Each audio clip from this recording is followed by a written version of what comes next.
Comme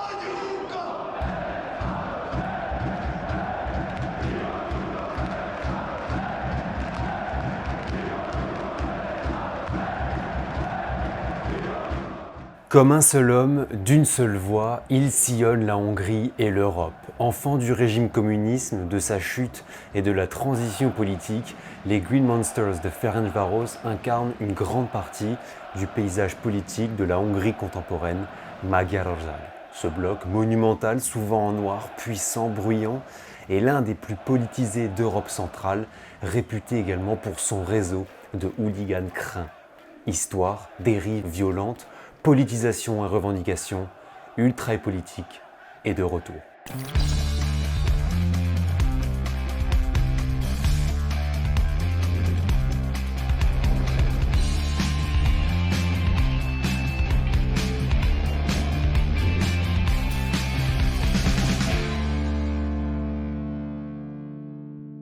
Bonjour à tous les amis, j'espère que vous allez bien. Bienvenue sur l'Arena pour une nouvelle vidéo, bienvenue pour le 17e épisode de la série Ultra et Politique consacrée au principal groupe ultra de Ferencváros, les Green Monsters.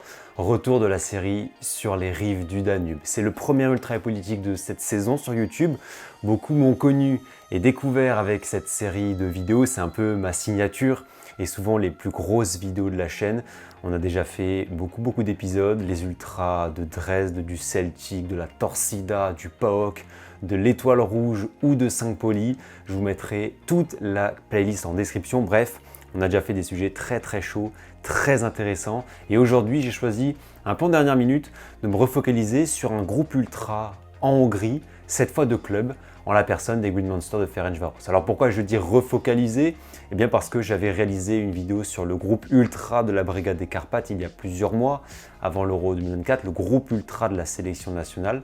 Une vidéo qui reprendra donc un petit peu ce que j'avais abordé pendant ces vidéos, parce que certains supporters du club de Ferencváros sont également organisés dans le supporterisme de l'équipe nationale. Avant qu'on commence, toujours par l'historique du club et la formation de ces ultras, n'hésitez pas à liker cette vidéo pour le soutien, c'est gratuit, n'hésitez pas à commenter, ça me permet de vous connaître ou de vous reconnaître, d'échanger avec vous. Et puis bien sûr, n'hésitez pas à vous abonner avec la petite cloche pour ne rien manquer. Encore beaucoup de personnes découvrent ou alors regardent l'Arena sans être abonnés. Alors n'hésitez pas à le faire, ça me fait grandir sur YouTube, ça m'aide et c'est vraiment la meilleure des récompenses pour moi, pour tout mon travail. Direction les 50 000 abonnés. Installez-vous bien confortablement, bien au chaud en cette période d'Halloween et de vacances de la Toussaint. On est parti. Comme toujours, un mot sur l'historique du club des Green Monsters. Ferencváros est l'un des clubs les plus mythiques du football hongrois, 35 titres de champion de Hongrie, personne ne fait mieux, 24 coupes de Hongrie, une finale de C2 en 1975.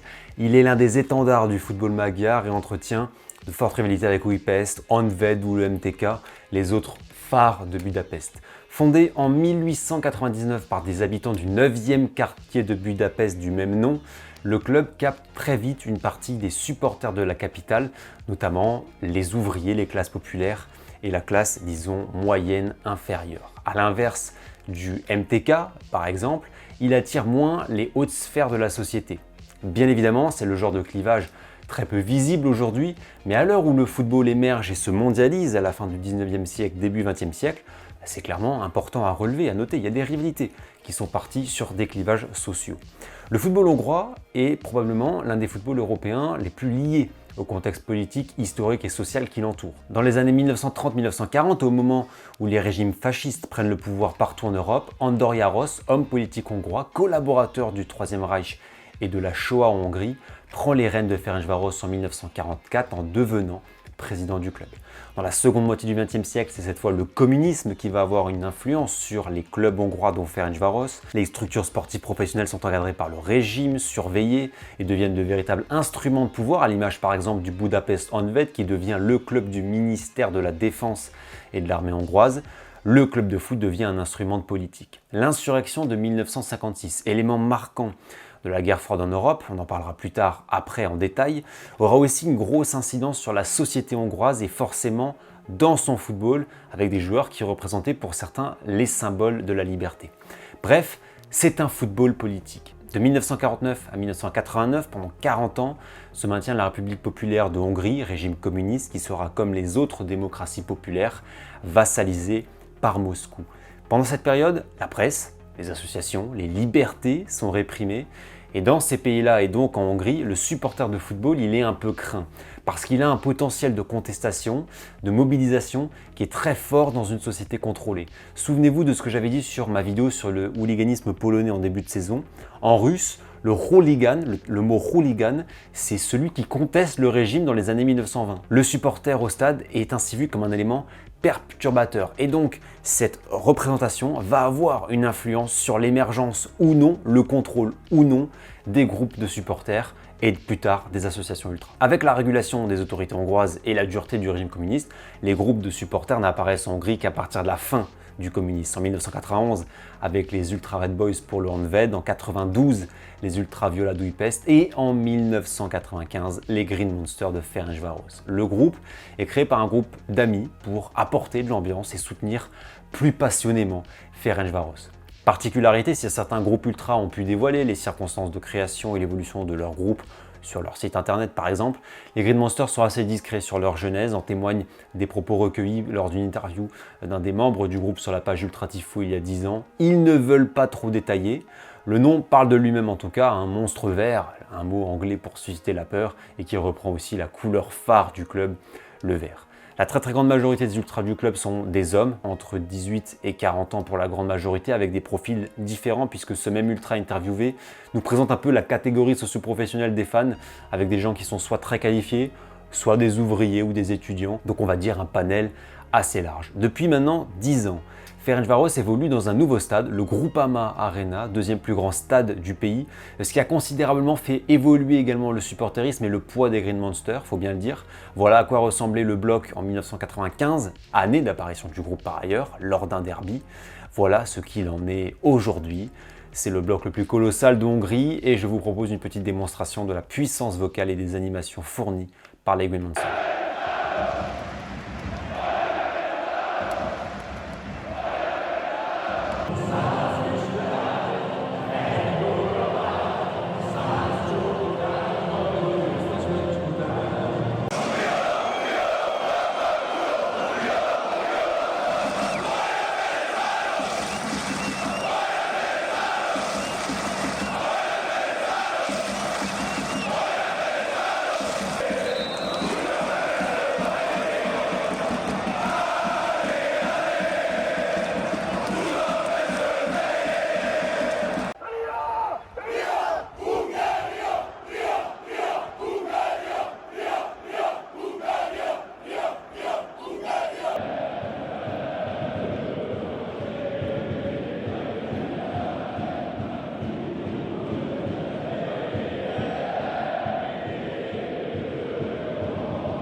Un groupe qui produit également des tifos de qualité, je pense à celui-là contre Monaco en Coupe d'Europe, référence à la F Formule 1 et au Grand Prix historique de la Principauté, celui-là en l'honneur de leur ville, ce tifo sur Star Wars, que la force soit avec nous, ce tifo contre le Celtic Glasgow en Ligue Europa, beaucoup de craquage et de pyrotechnie également pour rendre ce virage encore un peu plus incandescent.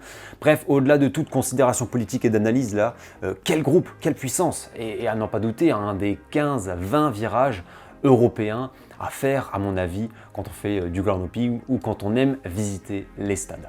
Alors avant de passer à la partie centrale de notre vidéo, un mot quand même sur les amitiés et rivalités qu'entretiennent les ultras de Ferencváros. Vous savez que j'aime bien faire ça et que j'aime bien explorer un petit peu ce côté-là.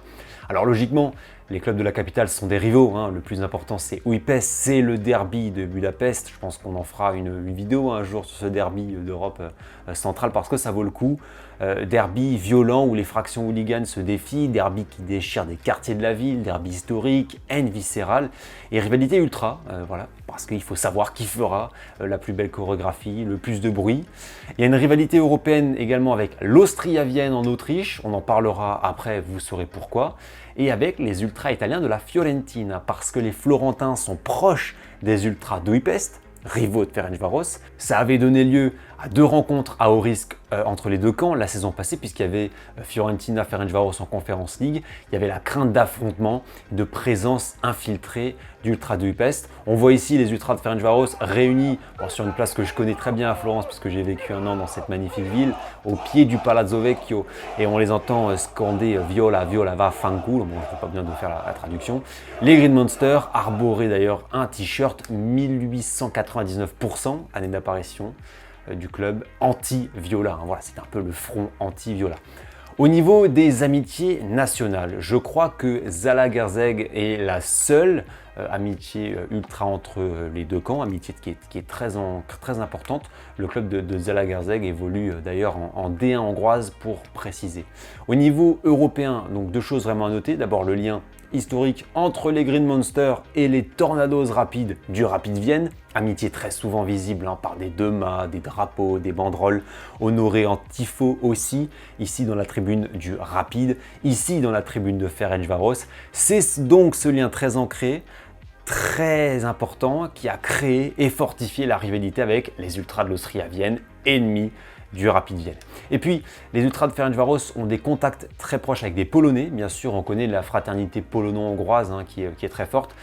Celle avec le Śląsk Wrocław concerne surtout Pirates, qui est un groupe de hooligans de Ferencváros qui peuple aussi le virage des Green Monsters et dont on a plusieurs fois vu la bâche dans le secteur. Par exemple, vous voyez ça ici en bas à droite de votre écran. Pour schématiser, voilà, c'est un peu une amitié hooligan des Pirates de Ferencváros. Côté Green Monster, l'interviewé dans Ultra Tifo rappelle qu'en tant que Hongrois, les clubs polonais sont considérés comme des amis du fait de l'histoire et de la proximité entre ces 2 pays et entre ces 2 peuples. Nous y voilà, le cœur de cette vidéo, la politisation et les messages politiques en tribune des ultras de Ferencváros. Alors quand je dis politisation, il faut que je précise nécessairement ce que j'entends par ce mot. Quand je dis politisation, ça ne veut pas dire que les ultras des Green Monsters sont engagés en politique ou font de la propagande, donnent des consignes de vote en tribune ou distribuent des tracts pour soutenir tel ou tel candidat, tel ou tel parti. Non, rien de tout ça. Quand je dis qu'ils sont politisés, c'est-à-dire qu'ils ont une conscience politique, des idées et une coloration globale de la tribune. Et en Hongrie, comme quasiment dans tous les pays d'Europe centrale ou de l'Est, les tribunes sont de droite conservatrice. Les Green Monsters se revendiquent ouvertement patriotes et de droite. Rien d'étonnant dans un pays où la droite a clairement la main mise sur le pouvoir, puisque 135 des 199 sièges de l'Assemblée nationale sont pour le Fidesz de Viktor Orban, parti populiste de droite très conservatrice, au pouvoir depuis près de 15 ans. Dans les partis d'opposition, on a beaucoup de partis de droite également, du centre-droite, un peu de centre-gauche, on a aussi des partis de gauche, de l'extrême droite aussi. Bref, la Hongrie est à droite, à n'en pas douter. Ça fait partie des pays dont on dit que la gauche n'existe plus. C'est bien évidemment les conséquences d'une seconde partie du XXe siècle qui a rendu la gauche et le socialisme très mal vus en Hongrie. Très souvent aussi, et je pense que c'est vrai également pour les Green Monsters, le supporterisme radical, c'est-à-dire le supporter ultra, quand il est politisé, il est encore plus que la norme entre guillemets dans le pays. C'est le cas par exemple en Pologne, j'en avais parlé en vidéo. Il y a des analyses et des sondages qui ont montré que les tribunes polonaises sont encore plus conservatrices que la société polonaise, qui est quand même au niveau européen globalement assez déjà. Et en Hongrie, je pense que c'est un petit peu pareil. Les Green Monsters ont pu faire parler d'eux pour l'utilisation de symboles de l'extrême droite européenne, comme la croix celtique, visible sur cette photo, pour des polémiques de chants à caractère raciste, pour des graves dérives, pour des saluts romains / nazis, parfois réalisés en cortège. Voilà, on est clairement dans une tribune qui est radicale, et donc à droite. C'est aussi l'histoire qui l'explique parce que la tribune des Green Monsters, elle garde les stigmates vraiment de l'histoire hongroise de la seconde moitié du XXe siècle. Le sociologue et spécialiste du mouvement ultra, Sébastien Louis, explique très bien cela. J'adore les termes qu'il utilise pour l'expliquer. Je cite, « Dans les anciens pays du pacte de Varsovie, donc communisme et il y avait la Hongrie, le supporterisme radical, en opposition avec l'idéologie des régimes socialistes, se réclame dans son immense majorité du nationalisme et de l'extrême droite. En somme, la politisation des virages magyars, et ici de Ferencváros, il faut nécessairement la contextualiser.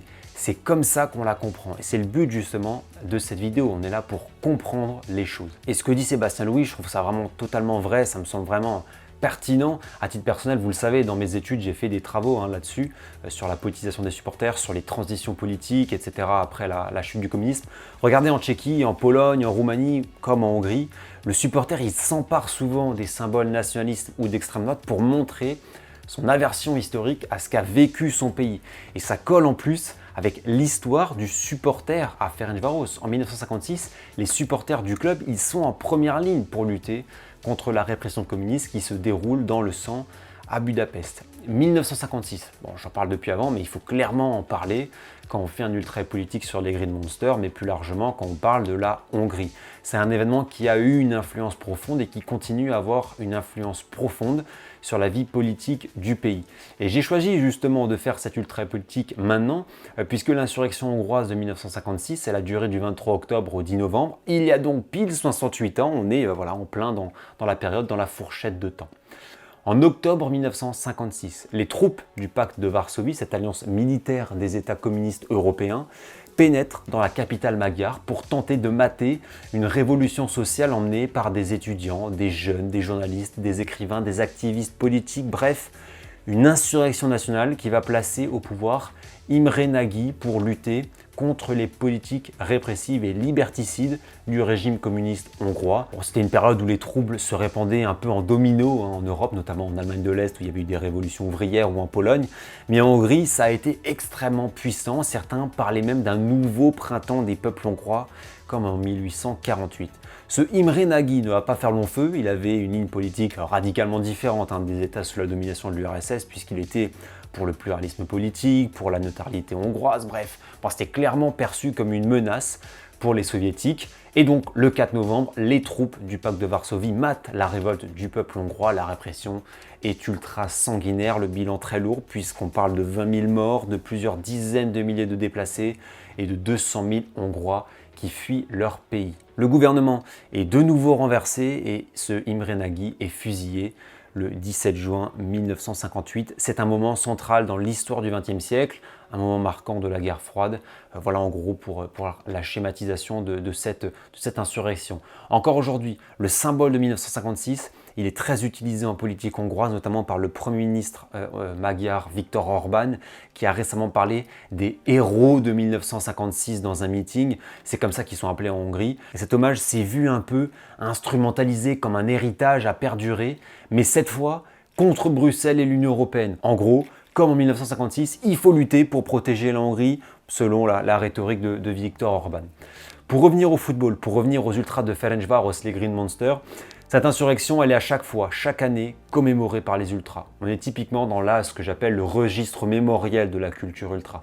Par exemple, sur ce tifo réalisé face à Újpest il y a quelques années, on y voit un grand drapeau hongrois en fond, traversé par un char, référence à la répression militaire et aux chars soviétiques qui circulait dans Budapest. On y voit au pied de la tribune la banderole avec la phrase hongroise Eure min Pesti Srácok, traduction en avant les gars de Pest, une référence bien évidemment à la chanson italienne de 1966 Avanti ragazzi di Buda, qui commémorait alors les 10 ans de 1956, chanson anticommuniste populaire dans les partis patriotes ou d'extrême droite européens, mais aussi dans certains virages ultra, notamment la Curva Nord de la Lazio qui la chante régulièrement. Autre tifo à noter, les Niçois le savent très bien, puisque récemment il y avait Ferencváros-Nice et on était pile dans la période de commémoration du début de la révolution de 1956. Ça a donné lieu à ce grand tifo des Green Monsters à l'entrée des joueurs avec là encore un drapeau hongrois, 56 en hommage à 1956 et au milieu l'emblème de la nation magyar, les armoiries de Kossuth, donc à gauche le symbole d'une dynastie hongroise et à droite cette croix double avec une couronne et les collines des Carpates Matra, Tatra et Fatra. Ces armoiries étaient pendant des siècles l'emblème du grand royaume de Hongrie. Donc on est vraiment dans l'enjeu mémorial, se rappeler, honorer ceux qu'on appelle les héros, les gars de Bouda et de Pest, ceux qui sont morts lors de cette révolution de 1956. Le Time en avait fait d'ailleurs sa une en 1957, une très belle une d'ailleurs très connue. Forcément, les tribunes hongroises et les Green Monster de Ferencváros font partie des phares anticommunistes en Europe. La preuve tangible, c'est notamment ce tifo lors de Ferencváros CSKA Moscou en Ligue Europa en 2019.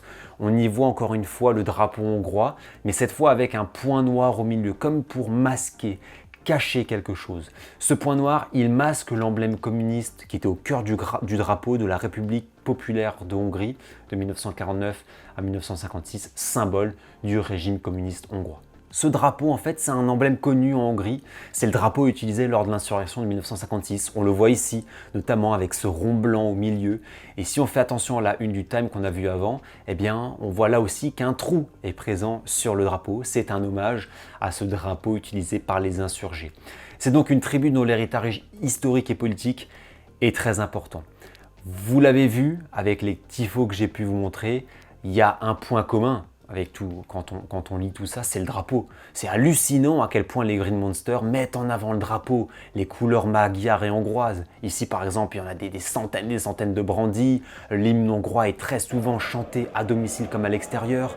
Voilà aussi à quoi pouvait ressembler le parkage de Ferencváros lors d'un déplacement chez le rival du Slovan Bratislava, un drapeau exhibé pour montrer clairement qui on est. Ils chantent aussi des chants repris par le groupe ultra de la sélection nationale, le fameux Ria Hungaria que vous entendez en fond, qui est clairement un chant qu'à première vue on pense plus entendre pour l'équipe nationale. C'est comme si les ultras du Milan chantaient Ita Italia à San Siro. Il y a un rapport au drapeau, au patriotisme qui est extrêmement prégnant chez les Green Monster.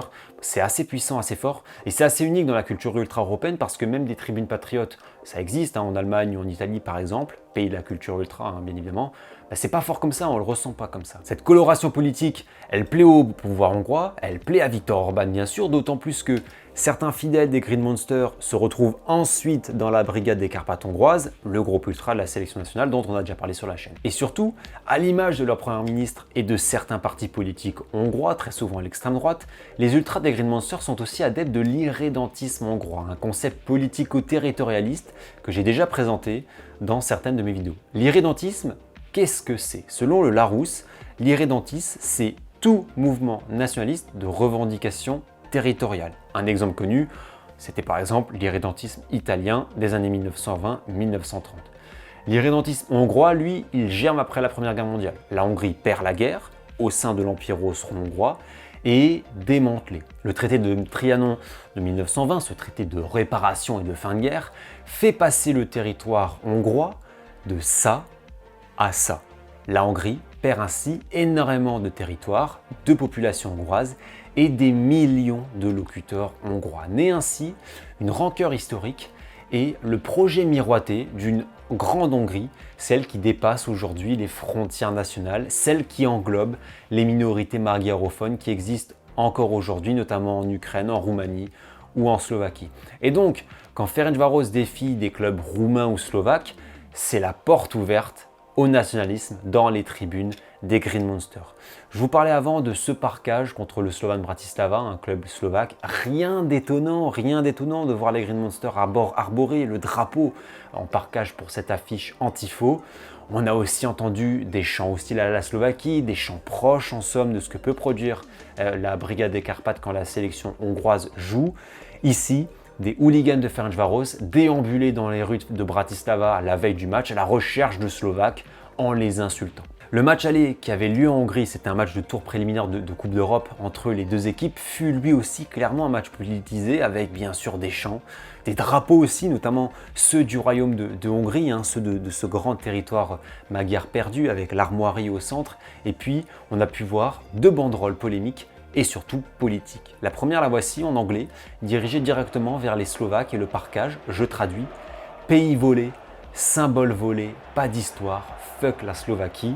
Alors si les Green Monster mettent pays volé, c'est bien sûr une référence à Trianon parce qu'en fait les frontières actuelles et établies de la Slovaquie en Europe, elles se situent notamment sur l'ancien territoire de la Grande Hongrie, d'où le mot pays volé. Symbole volé ensuite, là c'est une référence à l'emblème national slovaque qui est là aussi une double croix dont l'origine provient du symbole de Hongrie avec les 3 mêmes collines des Carpates présentes sur l'emblème hongrois, mais cette fois-ci représentées en bleu. 2 de ces collines sont aujourd'hui dans le territoire slovaque, une, en l'occurrence Matra, en territoire hongrois. Donc selon les ultras hongrois, ces collines, cet emblème, cette croix, c'est à nous, c'est l'héritage hongrois, c'est l'histoire magyar, d'où le sens de cette banderole. C'est une animosité que peu de monde connaît, notamment en France, mais oui, Slovaquie-Hongrie, c'est un match qui est très très chaud. Et quand Ferencváros rencontre un club slovaque, voilà ce qui peut se passer en tribune. Quelques minutes plus tard, dans ce même match Ferencváros-Slovan, les ultras de Ferencváros ont déployé une banderole en hongrois, Végen Trianon, littéralement, mort à Trianon, que périsse Trianon, c'est le rejet de ce traité d'après-Première Guerre mondiale, le traité qui a puni la Hongrie, comme le traité de Versailles avait puni l'Allemagne. Là encore, c'est une preuve de l'irrédentisme hongrois, d'un passé qui ne passe pas dans le virage des ultras de Ferencváros. Pour conclure cette vidéo, je crois que ce qu'il est important de retenir, c'est vraiment la symbiose entre l'histoire politique hongroise et la coloration politique du virage des Green Monster de Ferencváros. Le football, les amis, c'est un contexte.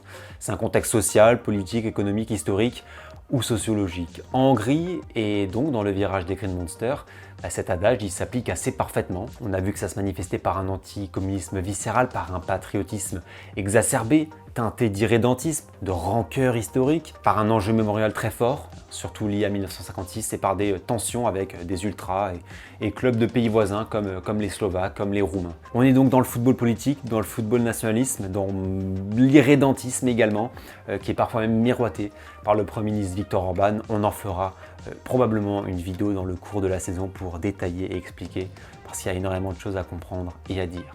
Ainsi va cet épisode d'Ultra Politique, le 17e opus de votre série favorite.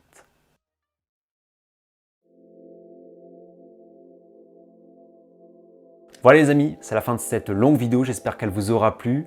Pour ma part, très content de ce gros travail, vraiment très content du rendu, très content d'avoir pu réaliser cette vidéo sur des thématiques qui me passionnent énormément. Je crois que ça se sent, même si j'aborde des sujets un peu techniques à comprendre, pas simples à étudier, à clarifier, à comprendre.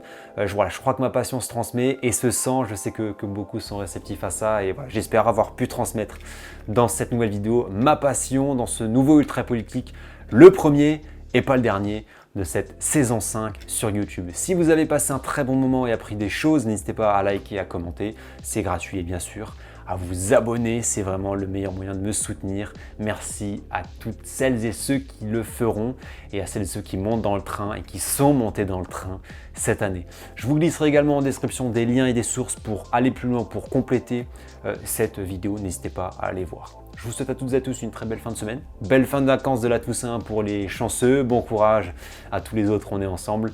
Nous, on se donne rendez-vous très vite pour la suite des aventures sur l'Arena. Prenez soin de vous et surtout, profitez des brûlures. Ciao, ciao.